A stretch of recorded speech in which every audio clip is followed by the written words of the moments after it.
Welcome, everybody, back to the Friar Talk podcast and YouTube channel. For today's episode, we are going to be talking about Juan Soto and the potential of him getting traded to the San Diego Padres and honestly other teams as well. I think this is relevant to quite a few teams. But basically, rumors came out that potentially he could get traded because the Nationals aren't close to competing and they don't think they're going to be able to sign him. Then, of course, the next day it comes out that those rumors aren't really that accurate. The Nationals don't want to trade him. They're not going to trade him this year. Ultimately, it's hard to expect a guy like Juan Soto to get traded because that would likely cost the largest amount of prospect capital ever seen in a trade, just because he has 2.5 years of control, or pretty much 3 years of control left currently, and he is one of the best young baseball players in the sport. So, looking at these rumors, first off, what do you think about the idea of adding Juan Soto just as a whole, him as a player for any team? We'll get into some values after this, talk about some trade proposals, and then talk about whether or not it makes sense for the Padres. The initial idea of getting Juan Soto is like the best thing ever for any team in the MLB. I mean, you look at his stats and like he's almost at 1,000 OPS year in and year out. He had a 450 or like almost a 500 on base percentage 2020 and a 450 on base percentage in 2021. This is arguably the best hitter in baseball. Doesn't provide you much on the field or on the base path, but when you're just looking at it from a hitter standpoint, a lot of people call him the modern day Ted Williams. So when you're looking at it as a fan, you're thinking, oh man, you give up everything to get Juan Soto, right? I don't know. Maybe not if you're the Padres, right? And like Matt said, we'll talk about that later. Right now, I just want to talk about the initial thought of getting him. The initial thought of getting him is, wow, this could easily be the best offense in baseball and one of the most prolific offenses maybe in MLB history. I mean, right now the Padres are putting up a lot of runs, and that's without Fernando Tatis. So you're getting a lot of run production without a top 5 player in baseball. What could you do with 2 top 5 players in baseball, including what the Padres are already doing? That could easily be one of the best offenses, not only right now, but one of the best offenses we could see. So the initial thought is, wow, we slot him into right field. We'll platoons with Jerks and Profar and left, and this is going to be one of the best teams, if not the best team in baseball with our rotation. We got 7 starting pitchers that can go out there and toss a game for any ball club in the MLB right now, including Nick Martinez. And I mean, I say that because I did not have high expectations for him, but this could easily be the best team in baseball with Juan Soto. So that is my initial reaction when I saw it. Now, when you start to take things into consideration, you start thinking maybe this isn't the best move for a team like the Padres, maybe for a team like the Dodgers or the Yankees. And I don't think any team in baseball is more suited than we are to make a Juan Soto trade, because you look at it from a prospect standpoint, yes, we don't have a deep farm. But if you're looking at it from the top of our prospects list, the top 8, which is where every single prospect would come in this Juan Soto trade, we are stacked in the top 8. I think we match up in the top 8 with any other team in baseball when it comes to prospects. I think we are the most suited to get him. Is it the right idea to get him? I mean, we're going to talk about that soon, but I mean, it's an amazing idea. It's lovely off the top of your head when you look at it from a lineup standpoint. Not even just from a lineup standpoint. When you look at it and you look at our outfield, you're like, yeah, we need an outfield bat. The best bat you could possibly get, Juan Soto. I mean, you'd instantly slot and be, if you're best, if not second best player, you could argue semantics with Tatis and Juan Soto, who's better. You'd instantly get an upgrade in the lineup, a guy who gets on base more than maybe anyone else in the league. He had 145 walks last year. I think that's double the amount of anyone on the Padres last year.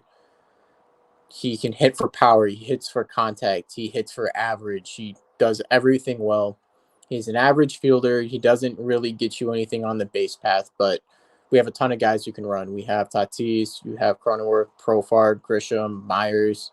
They can all run, and even Machado can steal bases. And you look at it and you go, more and more, this makes sense to trade for Juan Soto. You look at the price tag, you go, okay, you know what? We have the prospects for it. We can do it. But does it make sense? Maybe not. I mean, everything you look at it, you get Juan Soto for 2.5 to 3 years, and any ball club would go for that instantly.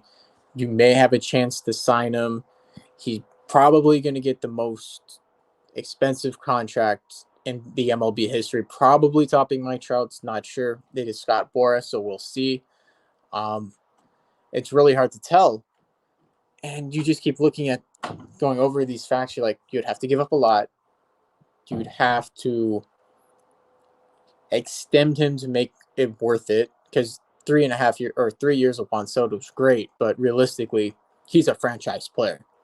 So you need him more than that. And you look at the price tag and you go, maybe this isn't the best move. Maybe we shouldn't do it. And, it's just one of those things that Juan Soto would be amazing. In a perfect world, Juan Soto would be a Padre. I mean, hell, he was almost a Padre before he signed with the Nationals. I mean, the whole story of his coach said, "Oh, $1 million from the Nationals. That's probably the best thing you're going to get. You should sign that right now." That night, he signed that contract. The next morning, the Padres were going to offer him $2 million. We were that close to having him, and bringing him to San Diego would kind of feel like a homecoming, sort of. But I can't say it makes the most sense. Yeah, so I'm going to echo what you guys say in terms of adding Juan Soto would be awesome. Adding Juan Soto would put this team over the top offensively. However, getting into the price tag, getting into what it would cost, at the very least, and this is plus some, like the first thing that will be noted in this trade, it will involve CJ Abrams and it will involve Mackenzie Gore. Both of those guys will be in the deal. The Nationals will hang up the phone if those two names are not listed or not brought up. Then on top of that, you're probably going to have to add more prospect capital. It could be Campusano and Hassel as well. It's that type of trade, that type of amount of prospect capital that it would cost. It's really hard to look at where the Padres are at right now and justify doing that. And the reason I'm gonna bring this up, and I think if you could trade Abrams and like other prospects, I would definitely consider it. I definitely think it would be a good idea. But the second you have to start trading Gore and likely other arms in your organization, maybe Bob Gasser, Robert Gasser is involved in that deal, you start trading those arms, he will walk. He will 100% walk in free agency. One, you guys already mentioned it, his agent, Scott Boras, he's going to hit the market. He's going to hit the open market. Two, if they trade all of their prospects and they have no pitching, because this would likely mean that you're not going to be able to retain Musgrove. It's going to be hard to retain Sean Manaea. Also going to be hard to retain Clev. Those are your three free agents this year. The year after, you have Yu Darvish and Blake Snell becoming free agents. You have five starting arms that are going to be free agents in the next 2 years. And the two guys that I would say that I'm confident in being able to come in and start for the Padres right now would obviously be Mackenzie Gore. I think that's very clear. He's looked really good so far. And Robert Gasser. They have a bunch of teenage arms that are really talented, and I do think that they could do it, but they're like 17 years old right now. It's way too early to tell with a lot of these guys. All the talent in the world down there, but they're years away from actually, being on this MLB roster. So if you go and trade for Juan Soto and you give up everything, what you're saying is basically we're going all in this year, and you already have question marks from next year because you're potentially losing 3 starting pitchers. So do you really want to trade everything that the Padres have to try to go all in a year where Fernando Tatis hasn't even played yet and he has a wrist injury, and there is the chance, there is the risk that it takes him a while to come back this year, that he can't generate a lot of power because of that wrist injury? I say no, that sounds like a terrible idea, and you're going all in for one season to try to win a World Series in a sport where, frankly, this isn't the NBA. It's not all star power in the playoffs.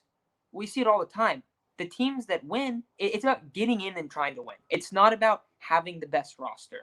The Dodgers have had the best roster for like 8 years, and they won in the 60-game season. That's it. They're in the playoffs every single year, and they get upset by wild card teams and underdog teams all the time. Talk to the Giants about consistently just making the playoffs. They have 3 World Series championships. So to me, baseball is a sport where you're trying to build long-term success, and going and trading everything in the world for Juan Soto makes little to no sense for the Padres right now, just because all that it would cost. This is a playoff team right now. If you go add 1, even 2 outfield bats that are upgrades over what's currently in the outfield, this team gets that much better. This is a very good team. This is one of the best teams in the league if you do that. That's not even going to cost remotely close. Some of the guys that you could trade for, they're not even going to cost remotely close to what Juan Soto would cost to trade for. What I would like the Padres to do is make a huge run at trying to sign Juan Soto when he becomes an unrestricted free agent. Is there risk in that? Yes, absolutely. You'd probably be paying $1 billion or over $1 billion to Fernando, Manny, and Soto. So I don't even know if that's going to work out either. But like that should be the first time you really truly make a run at him, because giving up everything to have a 1 to 2 year gap is extremely risky, and you're going to lose all of your starting pitching and you're not going to be able to retain it. So it's a no from me, as hard as that is to say about Juan Soto, but it is going to cost an arm and a leg to try to acquire him. I was going to say before we started, I do think there's two sides to it, where if you get him, you almost have to extend him. If you don't extend him, this is a horrible trade. If he doesn't get extended, you know where he's going. He's going up to 5. He's going to LA, right? I mean, that's inevitable. I think you probably do. And I've mentioned this before. I think one of Abrams, Cron, or Kim might get traded during the trade deadline. Of course, as Padre fans, you want to keep them all. We love them all. They're all great players. Though there's the only one that can't play the outfield is CJ, meaning there's only one spot left for 2 people that are really good. And depth is amazing. But the thing is, I say CJ can go to the outfield. He has not taken any outfield reps in the minors. Super weird. Super weird. And I think AJ is going to try. He's going to try. You know he's going to try. He's tried for Jose Ramirez. He tried for Mookie Betts. He's tried for several high-profile names in baseball. So you know he's going to try for Juan Soto. Now, Matt's approach to it makes a lot more sense. Wait till he hits the open market. You know he's going to hit the open market. He's a Scott Boras client. Scott Boras has repeatedly taken his guy to free agency. All the time. He does it all the time. So then you can wait. Though, this is almost the same thing we talked about with Joe Musgrove. If you put all your money to him, you have no money for any other resources. The most complete teams in baseball win. Whoever is hot going into the playoffs normally wins. The Nationals, the Braves, the Giants 3 times. Whoever's hot going into that wins. Not always the best team. Like Matt said, go ask the Dodgers how it's worked out for them. They won one 60-game season. And I mean, you look at it last year, it looks like a fluke, that 60-game season, because, I mean, everybody knows. But you look at what you're going to have to give up. It's probably going to have to be something along the line of CJ Abrams, Luis Campusano, Robert Hassel, Ryan Weathers, maybe another prospect. Matt said Abrams and Gore. I wouldn't doubt it. And then you start seeing things like, it's almost no chance that Juan Soto gets traded, making me think, dude, this package is going to have to be like one of the most absurd trades in MLB history. This will be like the biggest trade in MLB history if this happens. We're talking about the Ted Williams of the modern day. So from a lineup standpoint, you think, oh, dude, we have to have Juan Soto. But then you give up everything. You empty everything out. You can't get you can't sign Joe Musgrove. But if you sign Joe Musgrove, you're almost saying, Juan Soto, we only signed you for this. We only got you for these 2.5 years. We gave up the farm for you for 2.5 years. And if you don't win a World Series, remember this. I mean, we're in a cursed city, San Diego. If you don't win a World Series, this is the dumbest trade in MLB history. One of the dumbest trades in MLB history. If you don't win a World Series with Juan Soto, right? Matt said you would essentially be allocating $100 billion to Fernando, Manny, and Juan Soto. I've said it before. I think Juan Soto in $1 million a year, but total, right? $1 billion. $1 billion, yeah. Oh, I said $1 million? You said $100 billion. Oh, I'm sorry. I meant $1 billion. I meant $1 billion. Yeah, you'd essentially be allocating $1 billion to those 3 guys. $100 million a year. I don't know. It sounds fun. The idea of Juan Soto being in your lineup sounds very fun. It sounds awesome, but when you look at it from just a different standpoint, you have to give up all those prospects who I mean, most winning teams have guys on cheap contracts, have prospects on cheap contracts, so that way they can allocate the money to other places. For example, the the Padres, who have Fernando Tatis. Yes, they signed him to a big contract, but that money doesn't start kicking in for another 2 years or so. That's when it hits like the 20s and the 30s. Right now, it's still like 1 to 5 million. So that's working out for them right now. But I mean, that's what wins you championships. The CJ Abrams, if they pan out, Robert Hassel, Mackenzie Gore. I'm getting very pessimistic about Ryan Weathers, but Ryan Weathers, Luis Campusano, those are the guys you need on your team, so that way you can go get some big name like Juan Soto. That's why it makes much more sense to just wait the 2.5 years, because you still get to keep your prospects, and you still might be able to get Juan Soto.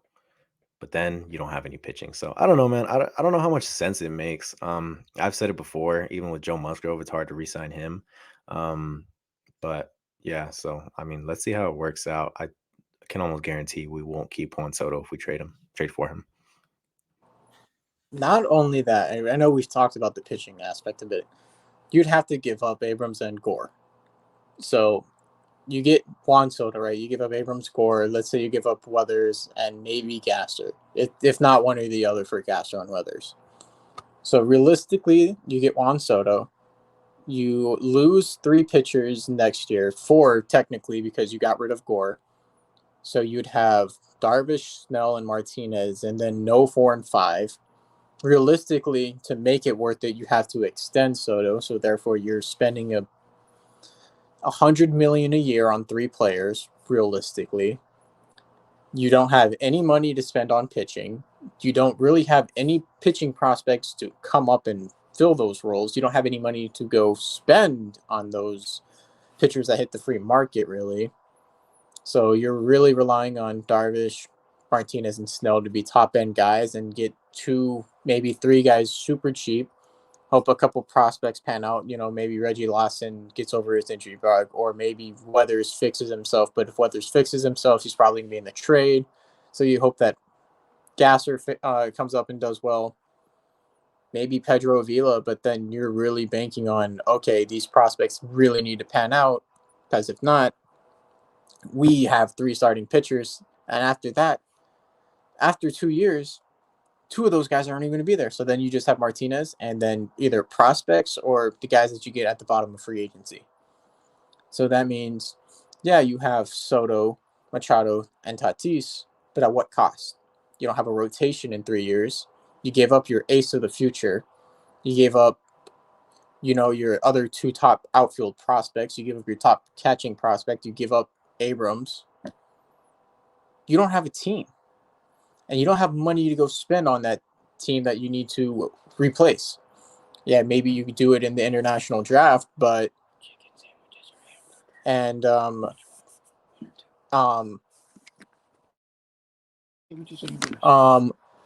sorry about that. You don't have a team in 3 years. Like, you don't have any starting pitching. You give up all your top outfield prospects. You don't have a second. Then you're gonna have to pay Cronenworth in a few years. If you trade him, then you don't have a second baseman. You already have Eric Hosmer leaving in a couple of years because you don't want to re-sign him. You just don't have a team after that. So it doesn't make any sense. Yeah, I completely agree. Sorry about a couple technical difficulties here. Chase is traveling. I'm recording on my phone. It's a mess right now for Friar Talk recording quality. But no, I think you guys are right. I mean, you look at the situation and it just, yeah, in theory, having Juan Soto on your team would be amazing. But Chase, I think your exact words were you don't have a team in 2 years. You don't.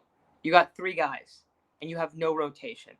If you don't have a decent rotation, a good rotation, you don't make the playoffs. You can have all the production in the world from those 3 guys, but that's not even mentioning that you don't have other complementary guys, and you cannot get cheap production. You cannot generate that. So moving everything for him and then letting your guys, because you're gonna have to, if you re-sign him, you're gonna have to let probably all 3 of those guys walk in free agency, because you're going to have to re-sign him and you're not going to be able to afford them later. Maybe you can keep one of them. Maybe you could get Musgrove, but then you're so tight with money. So the only way it really makes sense is if you have some sort of plan in terms of starting pitching and you don't give up Gore, you don't give up some of these other guys, which I don't know why the Nationals would accept that. Doesn't make any sense to me. And then if Peter Seidler and the ownership are willing to dip heavily into luxury tax, which at this point they haven't done. So the expectation from us is that they don't want to do that. It's unlikely for them to do that. The other thing is, you start dipping into luxury tax, you're going to lose draft picks. There's a lot of like repercussions that come from that. So then how are you going to go and fix your farm system? Like it's going to become so much more difficult. And then also, Isaac, you said it, like the top end of the farm system is really good. But that middle to bottom tier, those guys are 16, 17, 18 years old almost exclusively. They are not close to being ready to come up. So in a couple years, when, Machado's contract is going to have an opt-out, if they have no team, Juan Soto is a free agent, Machado can opt out, and they look around and they go, well, we got Fernando here, and that's it. There's no one. What do you think is going to happen?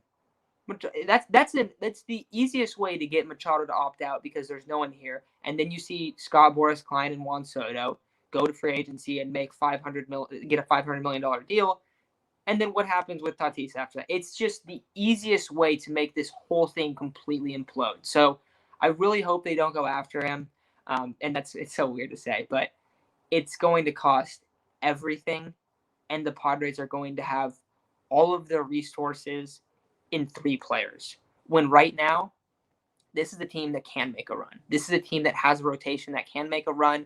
Hopefully in free agency, they're able to retain 1 to 2 of Musgrove, Manaea, and Clev.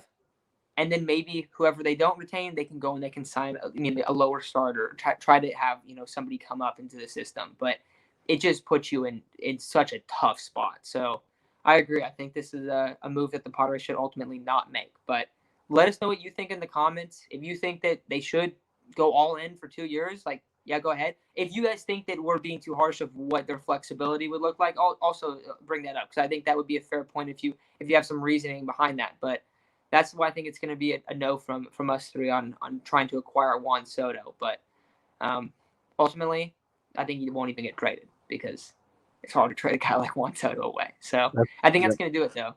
I was just gonna say that's somebody that you build around. I really don't think he's gonna get traded. I also don't think we have to worry about him going to like the Dodgers or anything. The Dodgers already traded their top prospects to the Nationals.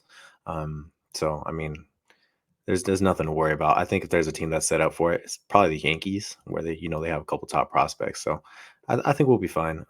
We don't need them. This is already a playoff team as is. We're really just missing an outfielder. And you can say, oh, Juan Soto's that outfielder, but there's plenty of other outfielders. We don't need Juan Soto to upgrade our outfield. It's very easy to upgrade our outfield. Literally anyone can do it.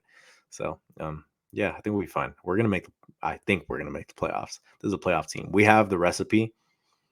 Now it's just gotta come to fruition. Yeah, Chase, anything you want to add before we take off?